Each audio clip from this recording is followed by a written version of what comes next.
सुकुमार हे सोहावन लागे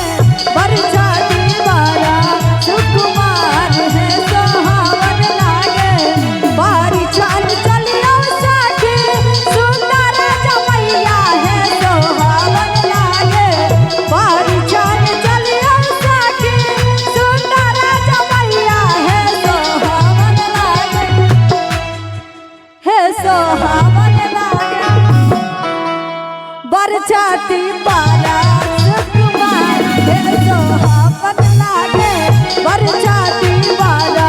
सुकुमार हे सोहावन लागे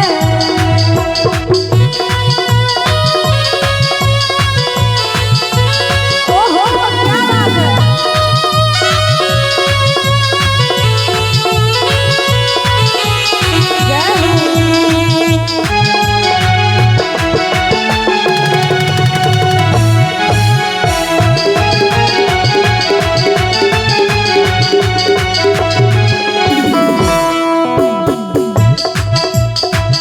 धीरे धीरे चलिया रघुवरा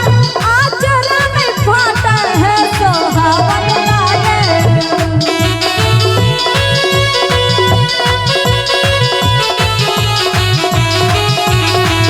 धीरे धीरे चलिया रघुवरी आचरा में फाटे है सोहावन लागे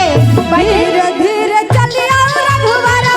आचरा में फाटे है सोहावन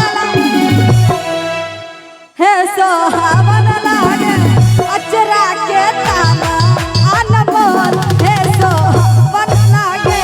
बड़छा के बाड़ा अनमोल हे सोहावन लागे और चल चलियो सखी सुंदर जमैया हे सोहावन लागे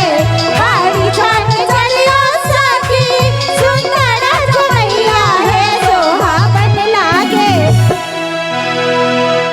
ई सब ना हंसै छथिन जना भाव भैंसुर के देख के ना मुंह झाँप लै छै बुझलौ त नाश्ता करऽ लालिए अहाँ सब की